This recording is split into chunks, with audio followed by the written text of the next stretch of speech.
ఓం నమః శివాయ. ఓం నమో నారాయణాయ. కర్మ నివారణ నరదృష్టి నివారణ కాళభైరవాయై నమో నమః. ఓం కాళకాలాయ విద్మహే కాళాతీతాయ ధీమహి తన్నో నరదృష్టి నివారణ కాళభైరవ ప్రచోదయాతు. హరి ఓం. మా ఛానల్కి స్వాగతం. చూస్తున్న వీక్షకులకు ప్రేక్షకులకు ప్రియ కాళభైరవ భగవద్బంధులకి స్వాగతం పలుకుతూ మమ్మల్ని ఎంతగానో ఆదరిస్తూ ఉండబడినటువంటి ప్రియ సోదర సోదరీమణులకు ఎవరిపైనను గ్రహణం దోషం లేకుండా, గ్రహణం యొక్క శూల ఎవరిపైన పడకుండా అందరికీ ఐశ్వర్యాన్ని ఆనందాన్ని ప్రసాదించాలని, అలాగనే తెలుగు సంవత్సరానికి వీడుకోలు పలుకుతూ కొత్త తెలుగు సంవత్సరానికి స్వాగతం పలుకుతున్నటువంటి కాల సమయంలో కనుక అందరికీ ఈ సంవత్సరంలో జరిగినటువంటి అద్భుతాలు ఐశ్వర్యాలు అలా జీవితకాలంలో నిత్యము ఐశ్వర్య ఆనందంగా గడపాలని, సకల అష్ట కష్టాలకు స్వస్తి పలుకుతూ నూతన అధ్యాయ జీవితంలో సువర్ణ అధ్యాయానికి స్వాగతం పలకాలని కోరుకుంటూ అందరికన్నా ముందుగా శ్రీ పరాభవనామ సంవత్సర పండగ శుభాకాంక్షలు. మనకు 1వ తారీఖు మార్చి నెల 2026 నుండి 15/3/2026 వరకు పుట్టినటువంటి వారందరికీ ముందస్తుగా జన్మదిన శుభాకాంక్షలు. గతంలో వివాహం చేసుకున్న వారికి వివాహ వార్షికోత్సవ శుభాకాంక్షలు. ద్వాదశ రాశుల్లో గ్రహ గమనాలు వీక్షింపచేద్దాం. మిథున రాశిలో దేవగురు బృహస్పతి సంచార స్థితి, సింహరాశిలో కేతు సంచార స్థితి, కుంభరాశిలో చతుర్గ్రహ సంచార స్థితి, రవి కుజ బుధ రాహు సంచార స్థితి, మీనరాశిలో శుక్రుడు మరియు శని సంచార స్థితితో ద్వాదశ రాశుల్లో గ్రహ గమనాలు ఈ విధంగా ఉన్నాయి. మీనరాశి వారికి ఒకవైపు ఏలనాటి శని మధ్యమ సంచార స్థితి, వ్యయంలో ఏడాది తర్వాత చతుర్గ్రహ సంచార స్థితి, గ్రహణకాల సమయంలో దోషం లేకపోయినను గ్రహయోగాన్ని ఎలా పొందాలో ఈ వీడియోలో సవివరంగా సంపూర్ణంగా తెలుసుకుందాం.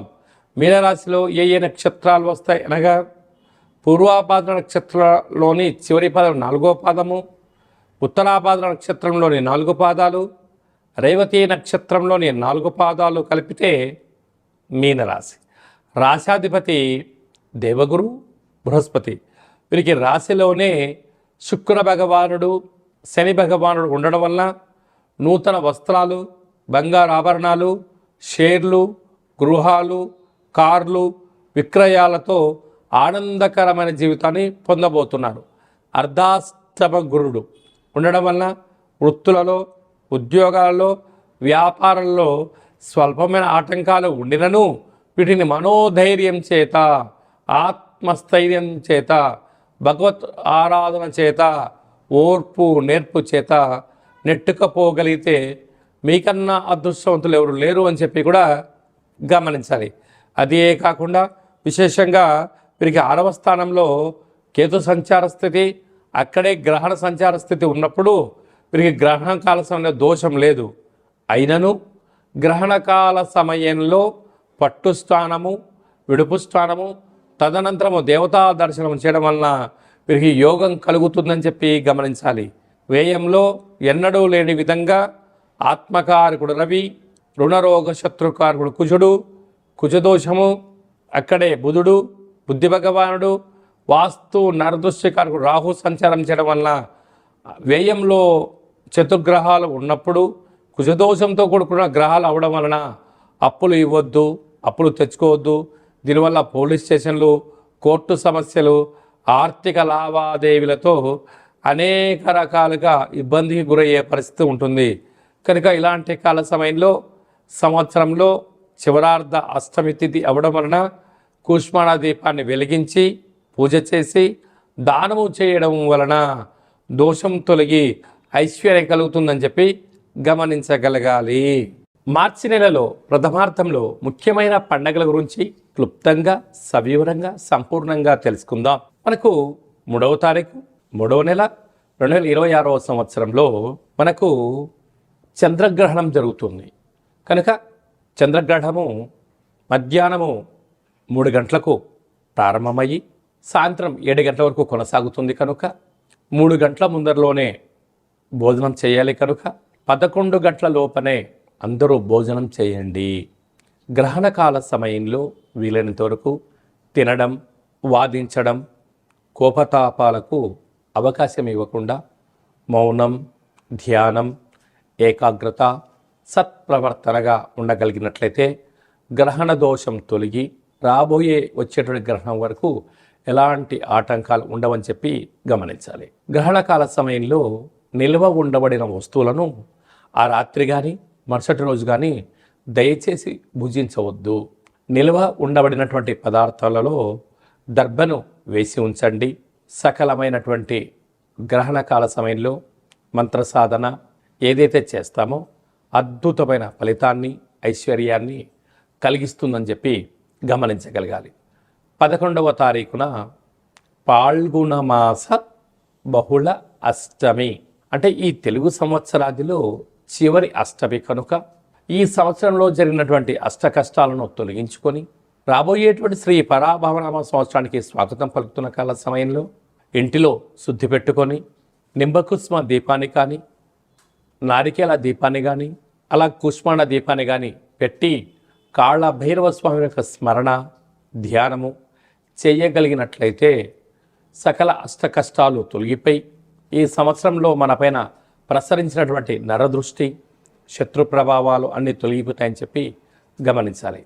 అలా కుదరలేనటువంటి వారు ఈ కింది నెంబర్ సంప్రదించినట్లయితే మన యొక్క దేవాలయంలో నిత్యము కాళ్ళభైరవ హోమ కార్యక్రమాలను ఆచరింపచేయడం జరుగుతుంది. కనుక అందరికీ వీడియో కాల్ ద్వారా చూపించి మీ గోత్రనామములతో కాళ్ళభైరవ పూజ హోమ కార్యక్రమం చేయించి ప్రసాదంను మీకు పంపించడం జరుగుతుందని చెప్పి కూడా గమనించాలి. అలాగనే మీ వ్యక్తిగత జాతకం తెలుసుకోవాలనుకుంటున్నారా? మీ పేరు, పుట్టినటువంటి తేదీ, నెల, సంవత్సరం, పుట్టిన సమయాన్ని వ్రాసి మీరు పంపించగలిగినట్లయితే 100 సంవత్సరముల జాతకాన్ని సవివరంగా సంపూర్ణంగా వ్రాసి మీకు వాట్సాప్ ద్వారా పంపించి మీరు పుట్టినప్పుడు గ్రహ గమనాలు ఎలా ఉన్నాయి, ప్రస్తుతం ఎలా ఉంటున్నాయి, రాబోయే కాలంలో ఎలా ఉండబోతున్నాయో సవివరంగా సంపూర్ణంగా తెలియజేయడం జరుగుతుందని చెప్పి గమనించాలి. చాలామందికి పుట్టినటువంటి కాల సమయంలో డేటా బర్త్లో లేనటువంటి వారికి మీ పేరు యొక్క మొదటి అక్షరాన్ని అనుసరిస్తూ రాశిని తెలియచేస్తూ రాశి యొక్క స్థితిగతులను వివరిస్తూ రమణ శాస్త్రం ద్వారా అనగా గవళ ద్వారా భూత, భవిష్యత్, వర్తమానాన్ని తెలియచేయడం జరుగుతుంది. రమణ శాస్త్రం ద్వారా కాళభైరవ ఉపాసన చేత సంపూర్ణమైనటువంటి విషయ పరిజ్ఞానం చేత మనము జీవితాన్ని తెలుసుకుందాం. జాతకంలో ఉండబడినటువంటి ఆటంకాలను తొలగించుకుందాం. జాతకంలో ఉండబడిన యోగాన్ని తెలుసుకుందాం. ఆనందకరమైన జీవితాన్ని పొందుదాం అనేటువంటిది చిన్న విన్నపం. కనుక ఈ కింది నెంబర్ సంప్రదించి అపాయింట్మెంట్ తీసుకొని సంప్రదించగలరు. అందరికీ శుభాన్ని, జయాన్ని, ఐశ్వర్యాన్ని ప్రసాదించాలని ఈ తెలుగు సంవత్సరానికి వీడుకోలు పలుకుతూ కొత్త సంవత్సర కాలం సమయంలో అందరికీ ఆనందాన్ని ప్రసాదించాలని మనసారా మనం కూడా మరొక్కసారి కాళభైరవ స్వామి వారిని కోరుకుంటూ ఆశీర్వచనం. శతమానం భవతి శతాయ పురుష సతేంద్రియ ఆయుష్యేవేంద్రియే ప్రతితిష్టతి ధనం ధాన్యం బహుపుత్రలాభం శత సంవత్సరం దీర్ఘమాయు సర్వే జనా సుఖినో భవంతు లోకా సమస్తా సుఖినో భవంతు సర్వం కాళభైరవ దేవతార్పణమస్తు. హరి ఓం. ఈ వీడియో మీకు నచ్చినట్టయితే మా ఛానల్ని సబ్స్క్రైబ్ చేసుకోండి, లైక్ చేయండి, షేర్ చేయండి. భగవద్బంధులకు, మిత్రులకు స్నేహితులకు చేరవేసి హిందూ ధర్మాన్ని కాపాడండి.